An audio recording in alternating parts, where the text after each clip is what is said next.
Hello, ladies and gentlemen. Welcome to the Tapped Out Wrestling Podcast.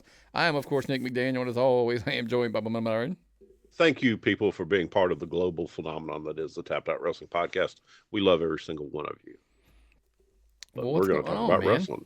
We Wrestling! got a lot of shit to talk about in wrestling. Man, 2 pay-per-views this weekend, all kind of crazy stuff going on. Let's just get right into it. Yeah, man. We're going back to the question format. We told you, hey, look, the mailbag's starting to fill up again, so we wanted to jump back to the questions. We always tell you, too, by the way, if you're a Patreon member over at patreon.com/tappedoutpod, you guarantee, if you send in the question to us on Patreon, we guarantee to use it, especially that week. So patreon.com/tappedoutpod, we will use your question the week after we get it, I guess, is the best way to explain that. You can buy influence on a wrestling podcast. Imagine that ability. Shocking. But also, you catch the show early, etc., and all that good stuff over there. There's a long little perks that we keep throwing out there. So make sure you're signing up for us over on patreon.com/tappedoutpod. But before we get to the questions, Myron, we start out every week, of course. Let's talk about this week in wrestling. Yeah, just the stuff that stood out to us this week, just kind of like a little hodgepodge all over the round. So we're going to jump right into that this week. Of course, you see that was coming to the big news on Monday Night Raw. That is my goal in life, is to be such a high-level internet celebrity that I'm going to make even more millions of dollars for showing up and being on WrestleMania.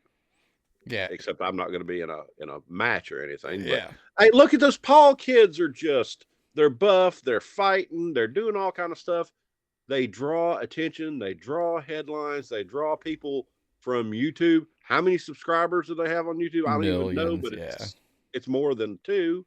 Okay, so use them to draw attention to your wrestling. And did you hear the freaking heat Logan Paul got when he walked out? They just hated him, and everybody was like, "Oh, it's go away heat." Well, I don't know about all that. Well, you got to make him go away for it to work, then. Correct. Okay? I mean, and guess what, dude?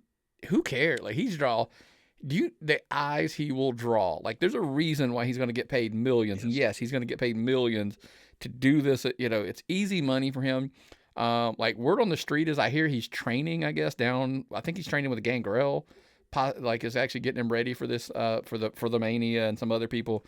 I could be wrong, but that's just kind of what the rumor mill I heard. But look, I think the kid, he didn't disappoint. When he jumped on Mysterio, I mean, he looked solid. I mean, he mounted him old UFC style, like bam, bam, bam. Yes. So kudos, and I get it, man. I mean, look, it is what it is. We're going to talk about Wrestlemania a little bit. So you got to take it for what it is, man. And I think it's a good, big move for them to bring him in. People even were saying things like Meyer, like, well, it doesn't make sense. Him and the Miz didn't get along the last time. It doesn't matter, dude. It's big picture, right?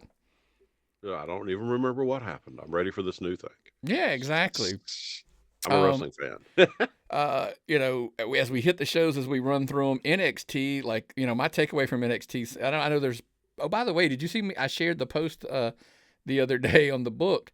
It was the 1-year anniversary of like of Braun signing his deal. And I'm like, wait a minute. He's only been there less than a fucking year and he's already the champion. Yep.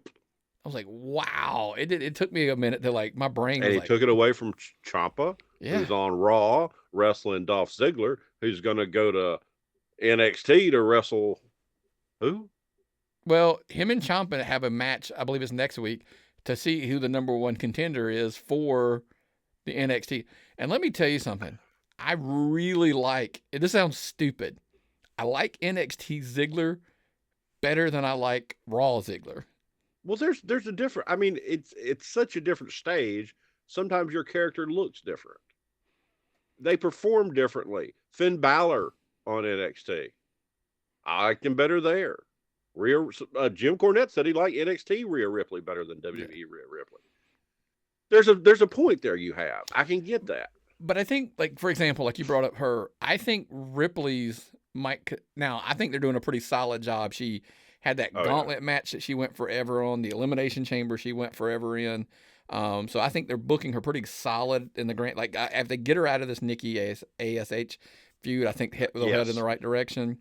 God, I could sidebar on into that. Like, who do you think she should face? If she goes in, it's got to be Asuka, right? If Asuka makes it back before Mania. Oh, God, yes. See, that would restore both of them.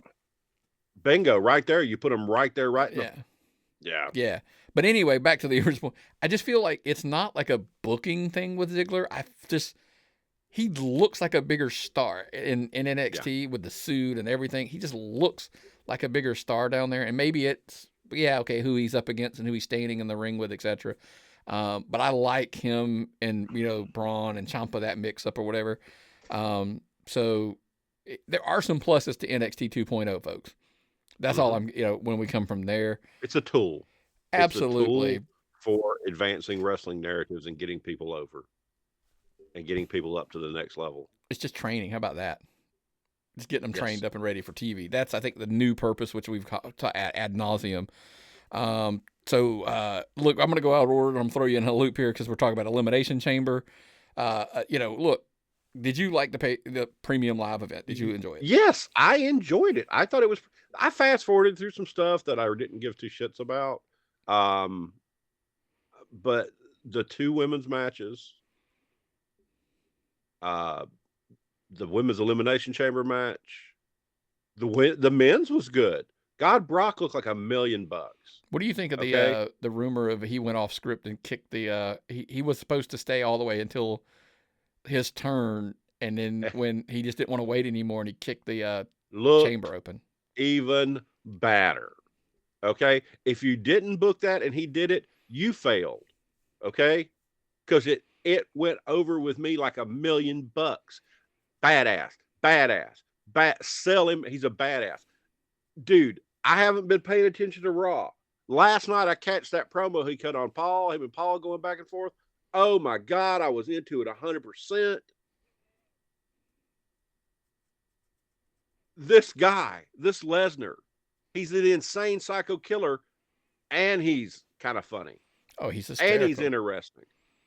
And what did you take of Theory taking that F5 from the top of the chamber?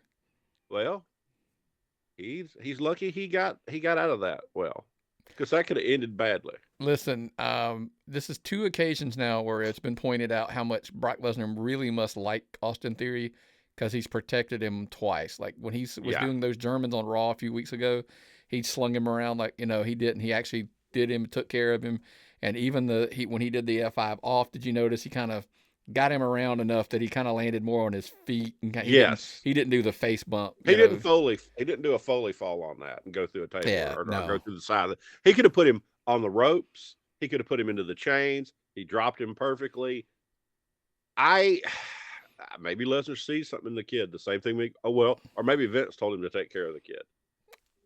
Well, if Vince told him to take care of John Cena, and I hate to tell you this, when he came back and they had that first go around, he did not really take care of John Cena. He threw him around like a rag doll.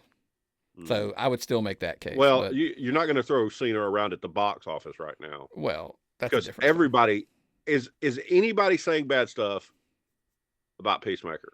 Is Peacemaker not super over? Is Peacemaker not? I mean, they have got some of the hottest shows on HBO Max right now. And Peacemaker has got a second season signed. They're doing so many good things. Yeah. I think that's been the sleeper of the year. Yeah, I agree. I 100% agree. Now, something that you want to talk about sleeping, this was something that slid under the radar. We're going to jump into Dynamite. By the way, we're quick bullet points here, guys. You got to keep up, right? So Dynamite, and I don't think it's a concern. I don't think it's a concern. And I start the conversation with that because people will think that I'm saying it is, and I don't think it is. It's just something to actually kind of pause and ask a question. So time travel back, because we always record prior to this week's Dynamite, so we're talking about the 2 weeks prior. They had the big, promise of a big debut, blah, blah, blah. They do 1.16 million. Keith Lee debuts. Everybody's raving about how awesome it is. The next week, they booked, by the way, really good wrestling card on that show. Lots of really good matches. And they do 869. Whatever the reason is. So my question to you, Myron, do you think, and people are going to backlash this, it's a legit question in my opinion, the casual fans that clearly tuned in to see who it was, were they disappointed in Keith Lee? I hate to say it, but I do believe so. Because when they were making out the level of the superstar across the Forbidden Door, everybody thought somebody was going to run off the WWE roster and come in. Tony Khan set that up to be a lot. Now, Keith Lee is awesome. Don't get me wrong. But Keith Lee is not a household name, even though he was on the main roster for a while. Mm-hmm. He wasn't on there that much. People were expecting something bigger. And speaking of not much, Myron, where the hell was he this week? This past Well, he week? probably got to go home to his new wife. Maybe that's what they. And see, and if that's the answer, I'm kudos happy. I'm awesome with that answer. But like, so did they say, hey, they got married? We need you this week for the big debut. Why didn't you just make the day? Let them go on a honeymoon and do the debut this week or this? Yeah, whatever. I'm not doing this in my head anymore. The week later, just push it back Promises. a week. Tony, you can't promise something every week. You can't. Yeah, because shouldn't he have at least last week he had done a promo at least? You gained all that momentum off of him. It was a huge debut. Yeah. Shouldn't you give him a promo? Even if it was recorded. Anything. Make the most out of it. 3-minute promo, 2-minute. I don't give a shit. But it's funny, it's because we were talking about how like this week it was. I felt like the week prior, the debut week, was more, sizzle than steak. Yes. This week, and then the next week, you do more steak than sizzle, and you see the dip in ratings. And it was funny. I heard Eric Bischoff point out something. He was like, maybe if you're like hitting a home run with Meltzer and the IWC. He's like when back in the day when somebody would tell him what Meltzer said about Nitro, he's like, if Meltzer loved it, it made me nervous. Yes. If Meltzer hated it, I knew we were doing something right, because you should be listening to the audience and not the critics. No, and you shouldn't listen to Meltzer followers, and you shouldn't listen to the internet wrestling community. Jesus Christ, folks. There are people on the internet that live just to criticize professional wrestling. I'm not going to watch it if I'm going to criticize it. Okay? Flat out. I'll just say it like that. I was skeptical about Raw for the last month. Didn't watch any of them. Now that I hear it's good, I watch it and I like it. But there are people that exist just to watch and criticize wrestling. Why watch? Which is why here's the funny thing. I added this addendum to something he said. Don't even listen to like super fans, like fans. Listen to the audience. Not because yes. One person, like if you get super specific, you're going to get into like, oh, I didn't like this. And listen, I'm including us into that equation. Yeah. Like, I didn't like this. Okay, if you ask me my opinion, I didn't like this. I like that. But if you do it as a mass of a whole of an audience, you get a bigger picture of what's going to work. When you start going down to the IWC, I think you can make a rabid fan base that is a niche crowd. When you and everybody thinks they're a critic. The internet has made everybody into their own little Meltzer. Yeah. Okay. No, folks. Right. Unless you're getting paid to do it, you're not a critic. You're an asshole. Right. Now, let me ask you a question, because let's jump into the next. When we're talking about Impact and No Surrender, is that kind of a dangerous line that they're walking? Are they catering to such a small crowd that, because they're not doing a lot of audience, it's more geared to like the inside, and we'll talk about it. Like, I know you watched No Surrender like the night of, and so yes. What was I watched it the next night. I did watch it the night of. I take that back. Yeah, I had to catch up, folks. Yes, maybe it is at a smaller target audience. Maybe it's more Bullet Club. Maybe it's more New Japan crossover. But when you're trying to draw up from 100,000 people of your core audience, you're going to pick the low-hanging fruit first. They've got their business model. It seems to be working. They put on, to me, one of the better wrestling shows. Yeah. And now you're talking about reaching out to a broader audience. Kudos to them, by the way. I don't know if you saw that they signed that YouTube TV deal. Yes. That they're now going to be included in the sports package. So kudos to them. That'll give them another fan base. They have done everything they can to increase their reach with what they've got to work with. Scott D'Amore has been the best thing that ever happened to that company. I love what they're doing. The wrestling is phenomenal. If you watch, the wrestling is phenomenally good. 2 massive heel turns on the program. They kicked Gorillas of Destiny out of the Bullet Club. How in the hell did that happen? Seriously. Kicked some of the core members of the Bullet Club out on a different promotion. Wow. I love what they're doing. Maybe it is a little too much inside baseball, but they're not trying to, they don't have that giant million fan audience. Right.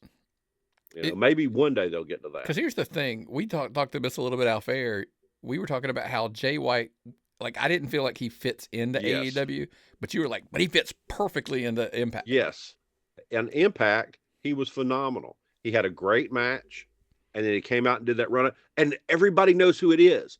Everybody knows who Jay White is on Impact, because it's a more of a wrestling fan audience watching. Yeah.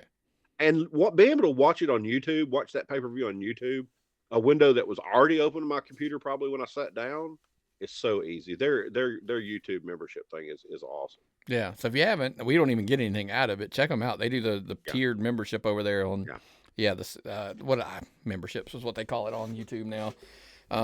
But hey, let's keep it rolling. We love we'll hear what you think about what happened this past week that you loved.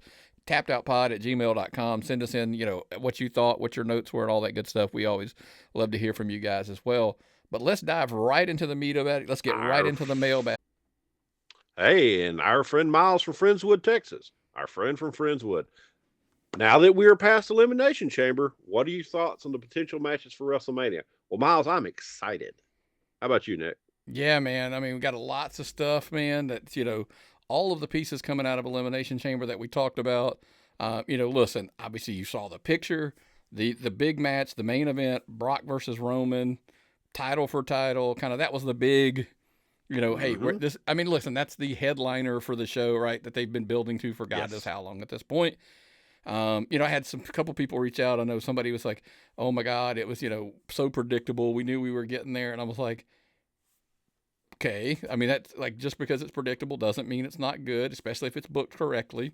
Yeah. I think obviously that's more important than anything, but also, look, most wrestling at this point is predictable. You can't book for the swerve over and over and over and over again. No, you can't, because you just turn into Vince Russo. And we saw what happens when Vince Russo is allowed to book for an extended period of time. You just swerve and you go nowhere. Right. So, and then I had another person ask me, they're like, oh my God, we've seen this, this is going to be the third time at Mania. And I'm like, you do realize this has happened not once, but two other times. Yeah. Rock and Austin, they main evented 3. They had a Mania trilogy, and Triple H and Taker had a trilogy. They've done it 3 times, so it's not like it hasn't happened before. And also, in my opinion, it generally, specifically the 2 other times it's happened, it's who at the time they considered to be the 2 top guys in the company. Yes. That it happened with. So it kind of lets you know, if anything, it's the confirmation these are the 2 big dogs. Anointed. They're anointed now. They've taken this and they've shown that this is probably going to be the biggest WrestleMania ever, folks. On Peacock, easy to get to. When you see pictures of, they're promoting their Olympics coverage on Peacock, and one of the people in the bobsled that they put in was Charlotte Flair. They put in for all their shows, and that's one of their big shows. You're going to have snippets of these people in the corners of your previews on your Peacock screen. You're going to see Logan Paul. Yeah. Okay. You're going to see Taker for his Hall of Fame. You see Johnny Knoxville, probably Steve Austin, Ronda Rousey. So people who will recognize those faces that don't know who the hell Bianca Belair, or don't know who Sami Zayn is, Kevin Owens, and on and on and on, right? They're going to recognize faces, and they're going to want to tune in more. Yeah, and I don't want to state the obvious here, right? But clearly, we was like, I've said it a while back. Like, it's going to be the most watched WrestleMania because it's on Peacock. It is so easily available. Yes. 2 nights, 100,000 people, roughly is what they're going to shoot for in Cheery World. 2 nights in a row. And I think they'll get there by hook or by crook. They'll get there. Yeah. Who cares, right? Who cares if they have to pay for? Yeah, because wrestling money's not in tickets anymore. Okay. No. Big wrestling money. Little wrestling money is tickets. Big wrestling money is TV contracts. Streaming rights with Peacock and with, and et cetera, right? So, but it's kind of one of those things like Rousey and Charlotte. Rousey's there to draw the casual fan. Becky and Bianca, that's there for the wrestling fan. Yeah. Steve Austin and, look, these, some of these are rumored, some of them are confirmed, whatever. Austin versus Owens, if that goes down, look, it's Austin to draw eyes, and people hopefully see Austin They see Owens, and Yes. hey, if he impresses, that's Owens gets over because of Austin. yeah. I know on Raw, like, listen, if this match happens, by the way, and I've said this time and time again, if AJ Styles versus Edge happens, that's your show stealer. Like, that's easily Yes. should be, the best Yes. match on the card, right? Mm-hmm. Sami Zayn, Johnny Knoxville. We're right back to where we talked about. This is the pop culture mix. This is to draw the casual fan in. Like, oh wait, Mr. Jackass is going to be wrestling, somebody for a belt on wrestling. I'll check it out. Why not? Yes. We discussed. Look, earlier in the show we talked about Logan Paul and the Miz versus the Mysterios. All the heat that it's going to draw, but the millions of subscribers that Logan Paul has and that audience that he's going to draw in is worth whatever they're paying him. Mm-hmm. So, and that's 8 matches so far, people. It's 2 nights. So we're going to need at least another, 6 to 8 more matches. And that's when you're going to work in all the people that got at your Rhea Ripley's. That's right. Your other talents. Listen, you're going to have the Battle Royals. Yes. You'll have the tag titles defended against somebody. Yes. You're going to have U.S. title, Damian Priest. I know he's killing it. He's killing. Yeah. I think he's wrestling Finn Balor next week for the title. Yeah. Maybe that's where they're heading with those two. Nice. Down the road. Maybe that's your U.S. title feud. They'll do something wacky with the 24/7 title. They'll be running around backstage. I was thinking, like, that's been done, But anyway, and of course, the huge news that I'm excited about, by the way, is Taker going into the Hall of Fame. So there's just. Did you hear how they're doing that with Taker? Yeah, they're doing the Hall of Fame this year after SmackDown.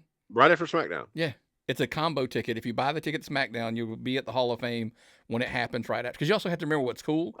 Because it's in Dallas, it'll be 2 hours, the time difference, so it won't be as late for them to be in the building. So it'll be, because like our time, you're thinking like, well, SmackDown's not over till 10. It'll be 8. There. So they can do a 2 hour. They could do a 2 hour Hall of Fame, and it's only 10 o'clock there. So kudos to them. That was a good move. It'd be like doing it on the West Coast. The same. You have it buys you time. East Coast, I don't think you could pull that off. I think the crowd would be absolutely spent at that point. But yeah, I'm excited about Taker going in. Obviously, I mean, if you were a betting person, you'd obviously knew he was the first guy to go in, right? I mean, like first ballot Hall of Fame, he's eligible, he's going in. But also, if you were a betting man, there's also another friend of ours you should check out. You still working on this? It's 2 minutes to kickoff. Who do I pick? 2 words, Prize Picks. It's so easy. Prize Picks is daily fantasy sports made easy. It's just you against the number. Simply pick the over-under on 2 or more players, and that's it. You can win up to 10 times your money in just one day. Join over 150,000 people who found a better way to play. Download the Prize Picks app today and get your first deposit match up to $100.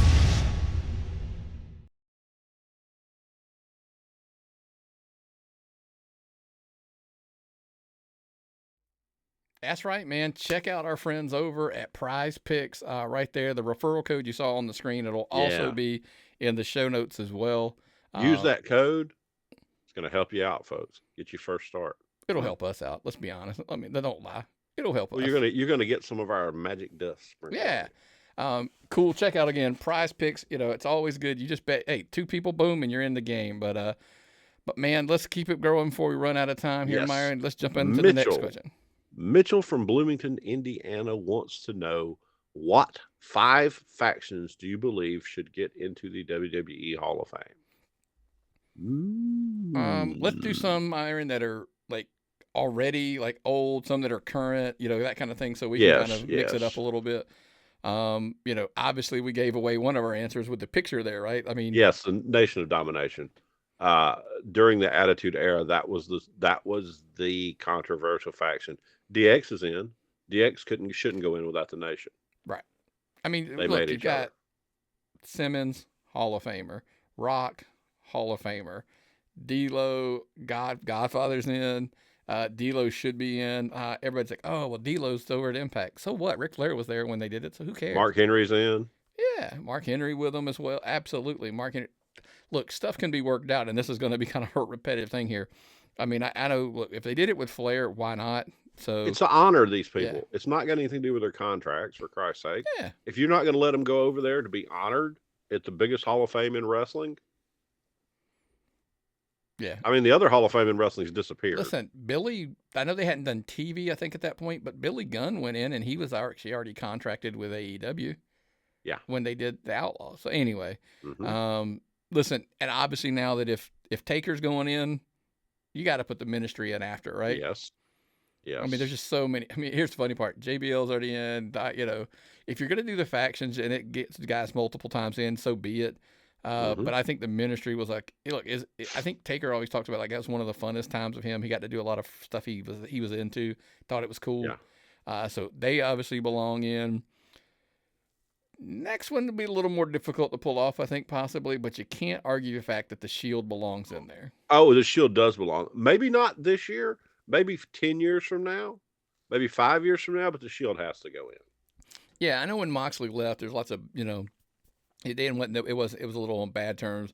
Time heals a lot of wounds. You know, look. And so does money. Well, I think time in general helps. You know, and who knows? Look, and this is not a knock, by the way. If he was going through the things he clearly was going through, maybe that's part of the why there's bad terms. Now, like I get it, they didn't treat him the way he wanted to be treated, so forth. But it doesn't help. It probably didn't help the situation any. No. But hopefully, look, everybody said, look, Brett was never coming back, Warrior was never coming back, and it all worked out in the end, right? So hopefully down the road we'll see the Shield in, because when they were on their game for that run, dude, they were the top. And everybody thought Shield reunion. I've always said, is it going to be a Shield reunion? Oh yeah, and guys, they were great. And to me, the greatest tag team ever. The New Day has to go in. Oh, there's surefire once. The problem is like they all have to three retire and get in, right? To put them in, or can one of them, like, what if two of them retire and one's still working, and can they go in? Yeah. There are no rules. People still forget. The WWE Hall of Fame does not have a rule book on what has to be your criteria from going in. They don't even have a building. Vince McMahon makes all these decisions. He could put everybody in right now if he wanted to. And people that have been in the Hall of Fame, like Evolution. Holy shit, folks. Look at that tag team or that faction. Yeah, they have to go in. I mean, they're all Hall of Famers. Yeah. Every member. I know Randy's not, but he's gonna be. I mean, he's gonna be. Yeah. But that's just my take. But yeah, so our picks are Nation of Domination, Ministry of Darkness, The Shield, New Day, and Evolution. So that's just our take. Speaking of Randy, everybody's saying that now that he got a haircut and shave, that he's going to turn on Riddle. Does that mean that, Nick?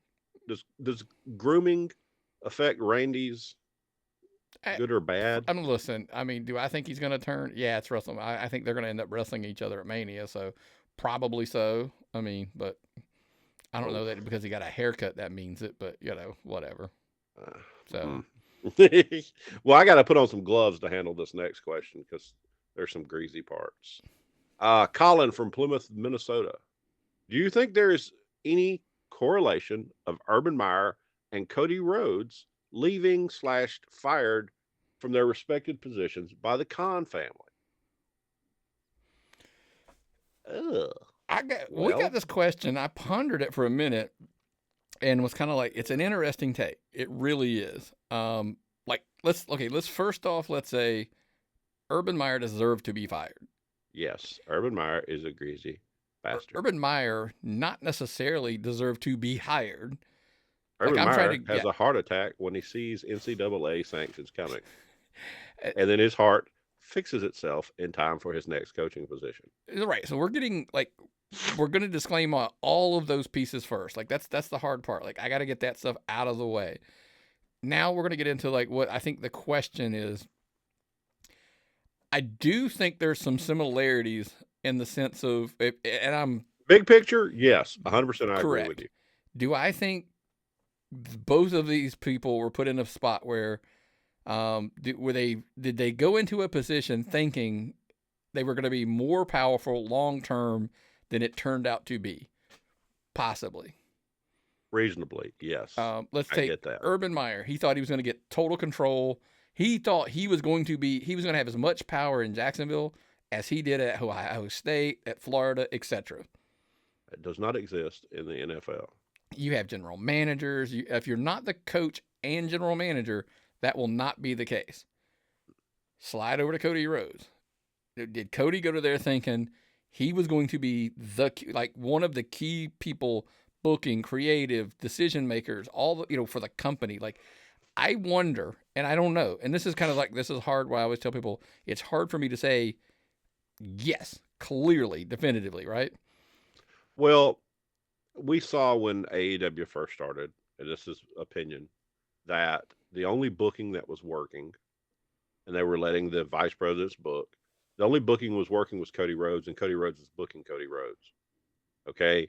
The Bucks were booking tag teams, and that was mediocre at best. Omega was booking the women, and that was horrible. And then Tony Khan took over, and things kind of righted. They tightened up. It became a better program. Okay? It wasn't just they were drawing eyes because of the newness and the different.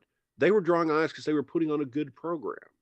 So taking away the creative control from the vice presidents on the whole was a good thing. But it's not what you promised those people. It's not what the internet was promised. Well, you get what I'm saying? We thought, like, from my perspective, first of all, like I always tell people, like, I understand, by the way, because I'm a control freak, and everybody that knows me knows that I'm very much a control freak of anything that I've got my hands into. Like, I want to make sure it doesn't. I don't want to mess up. If it messes up, it's my fault, huh? It's got to be done properly. Exactly, correct. But at the same time, like, I think I could see Cody thinking it mattered to Cody. I don't think it mattered to those other guys. I think the Bucks and Kenny, and I don't think they really cared about having, like, power. I think they wanted the creative, like, direction for them, and that's probably it. Yeah. And I think that's probably, in hindsight, first of all, we come back to, if this isn't an angle, and I'm ready for this to be resolved one way or another. If this is not an angle, I can understand why Cody left, because he thought he was going to have more control and power than he currently does. And then in the landscape of AEW, he doesn't have it anymore. No. Yeah. And if those pictures of me and Urban Meyer surface, I did that for a friend. Yeah. It was kind of a gag, right? That was kind of the why. Myron's like, yes. I did this. Anyway, so, but in the same, thinking about upstanding people that you can always respect, let's talk about this. Life insurance may be the best way to provide financial security for your loved ones after you're gone. But what's the right type of life insurance to have? Which do you need, whole or term life insurance? The answer may surprise you. You may want both, because you have both short-term and long-term financial goals. Both types will help you leave something behind for your family. In general, it's more affordable to buy term insurance to cover short-term expenses and whole life insurance to cover long-term expenses if you passed away. Talk to a Women Life representative today.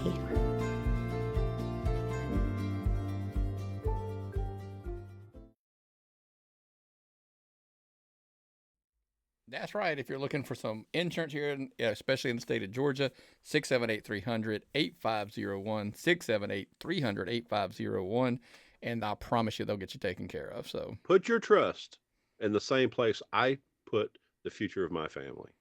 Ditto. That's all we can say about it, right? Okay, and back to the wrestling talk. Cooper from Woburn, Massachusetts. I can't say the state right. Do you think Lance Archer is becoming AEW's version of the Big Show and being that dirty word, underutilized? Okay, well, let's analyze this, Nick. Tell me what you know about this Lance Archer fellow. I think where they're going with it is I think, and thanks for the question, Cooper. I think what he's going for is he's worked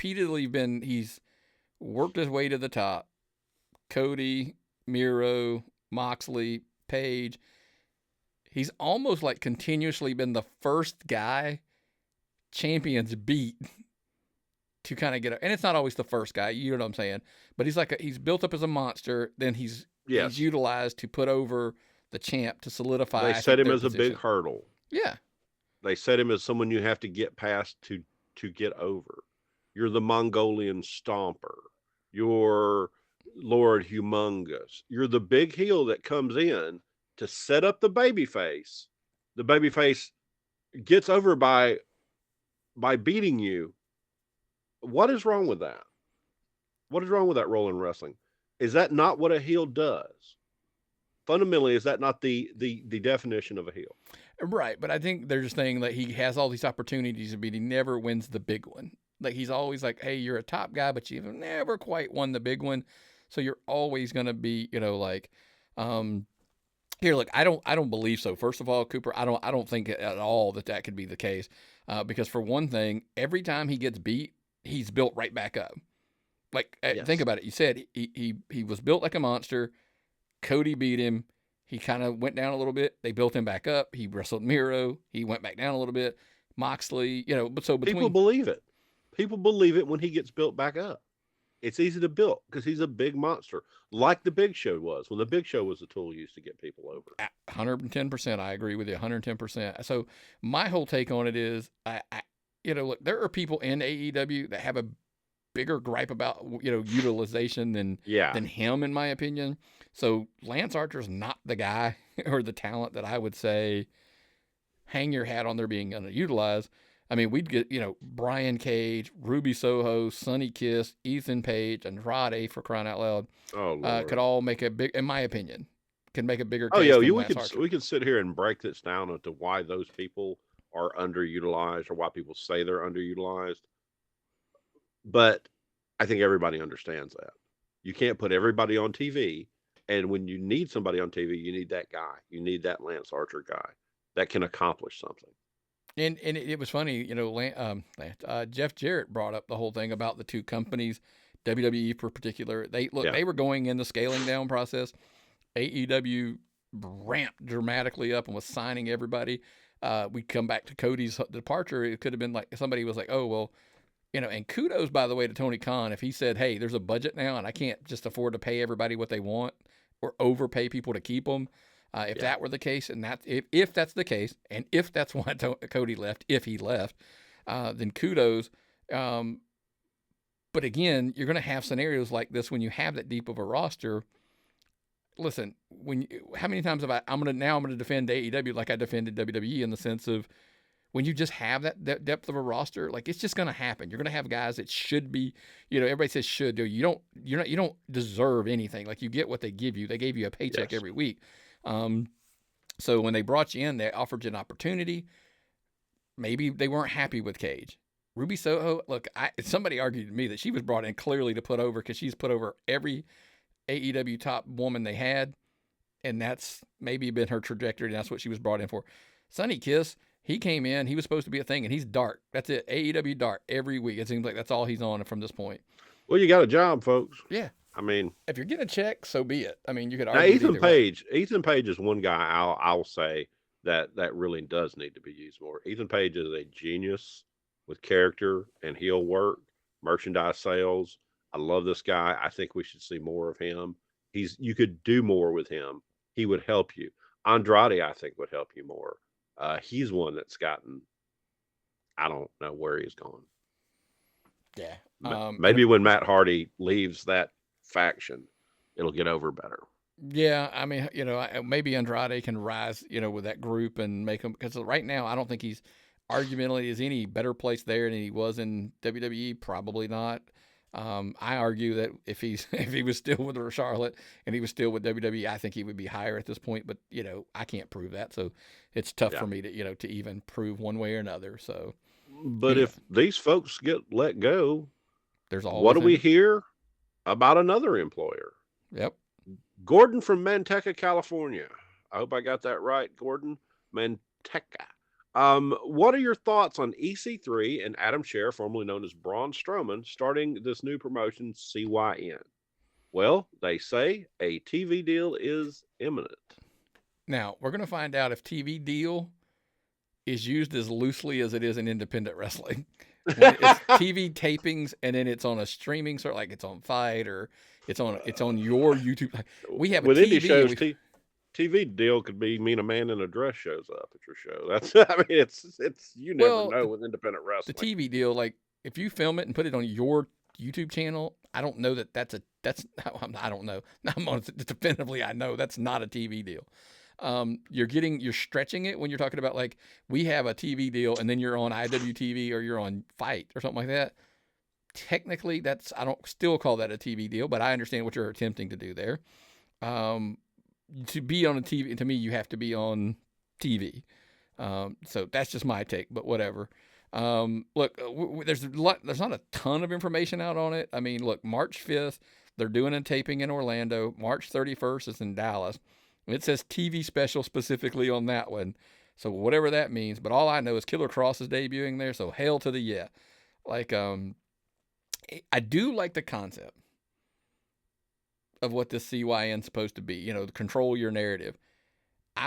No contracts, no agendas, no corporate hierarchy. It's going to be like basically wrestlers coming in and they kind of get to do their own shit. Now, what does that scream to me? Long term, it could be disastrous because you don't like who's controlling what, right? Everybody's like, well, so I get it. But then they talk about there's a lot of cinematics, hopefully down there. I will tell you who will strive in that. So first of all, the shit EC3's done with that control the narrative or whatever, that shit he's done is good. Killer Cross will nail it. He will hit a home run in that environment, in my opinion. That's just my take. Okay, and what if Cody goes here? Yeah, I mean, maybe. Yeah, I could. Here's the thing. It depends on, like, it's March 5th, March 31st. Look, by long then, he's going to have done one or the other. If Cody shows up here, he's going back to AEW, and it was all an angle. If he's I like the concept. Oh, I love the concept. But they're already doing that here in Atlanta with the Terminus, which is this Thursday. And I really wish they weren't running on Thursday so I could go to the show. I think this is different, man. I think this, if they're going to do a lot of cinematic stuff and like stuff heading into it, and then like think about it, if it's 70% like cinematic stuff leading to matches, and then they just have the matches, that would be pretty awesome. That could pull off because promos. This is basically extremely theatrical promos setting up matches with hosses. Could be. Yeah, could be dynamite. Especially you get two guys who get in a program with each other and they basically just kind of film their own stuff. Mm-hmm. They can hire them. But I still think, Killer Cross, I think is ultimately going to be like a big potential winner over there just because of what he does so well. Hopefully we catch him somewhere, whether it's TV or look, if they end up on YouTube, subscribe to them just like us.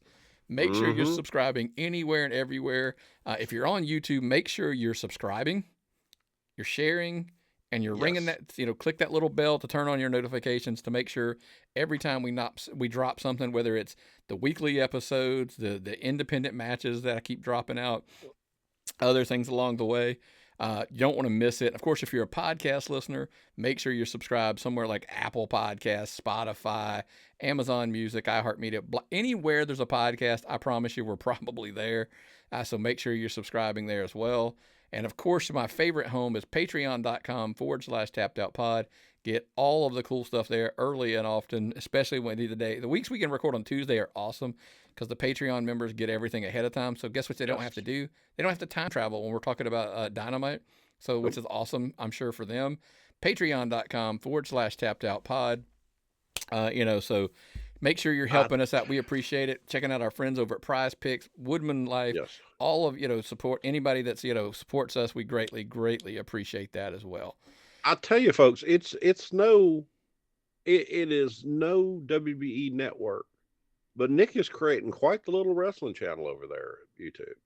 So yeah, I want to look at that. So wrestlers, I mean, especially the indie scene, if you're when you listen or whatever, send me links. Look, I try to get them all up, but I get so many. I'm trying to put them out as much as I can, but because I can't, I'm not putting out like 8 videos a week. I'm trying to do like 3, our show, maybe 2 matches a week, kind of spreading the love around as much as I can. Make sure you're sending that at tappedoutpod@gmail.com, or you can always go to the book, find me, T.O. Nick McDaniel. Just send it to me in Messenger. Send me the link, and I'll do my best. Commentary's required. If there's not commentary on it, it's really tough to do. So please, any of the matches you're sending me, give me with commentary. And yes, folks, I brought this up last week. I chop the entrances off if it's copyrighted music. I just chop it off. So you're going to get basically right when you're in the ring, that kind of thing. So keep that in mind. So that's cool as well. But hey, speaking of this, which I know this past week we did not make it out to our friends. No, I was stuck at work, could not get out in time. Regret that. I heard it was a wonderful show. Now, speaking of which, we're talking about our YouTube channel and the show because I helped the kid move earlier in the day. That's a horrible decision. I'm way too old for that. My back said, you don't want to go anywhere after that. But I did get the David Ali versus Joe Black match. That is up. I literally have it up already. So you can check that out on YouTube as well. So awesome. That's an awesome match. I've got to check that out. I'm looking forward to seeing more matches. And this weekend, I'm looking forward to getting out. I know I want to go to Anarchy on Saturday, perhaps PCW on Friday, depending on how the booking goes around here. Folks, once again, there's good wrestling out there in 2022. It's your job to find it, and it's my job and Nick's job and guys like Rob's job to help you find it. Absolutely. So tune into the Rob Report. Yeah. Watch that, read that. You'll learn more about that than just about anywhere else. Yeah, and because, like I said, I'm looking forward to Anarchy this weekend as well. The program's running roughshod up there, man. Tons of stuff going on. Look, they've got them booked in some tough matches.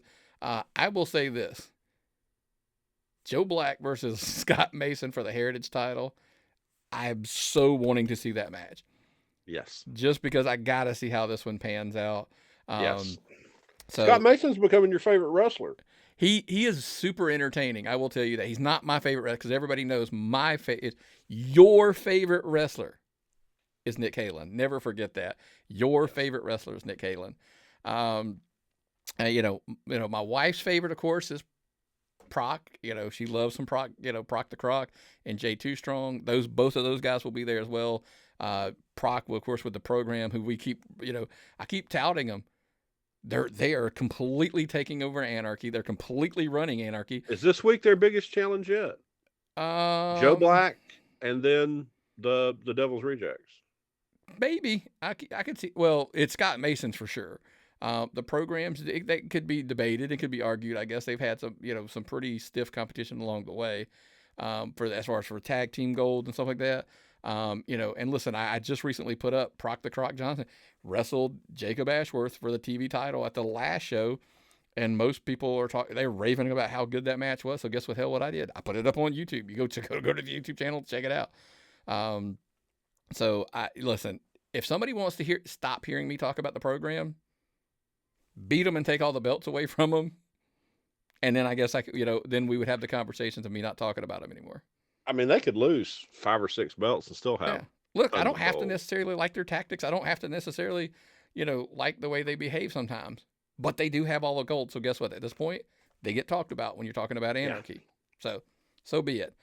So definitely, if you're out this weekend, definitely it's a great place to check out some wrestling this week. So, you got anything else for me, man? Before we get out? No, man. I have went through my files and there is nothing left.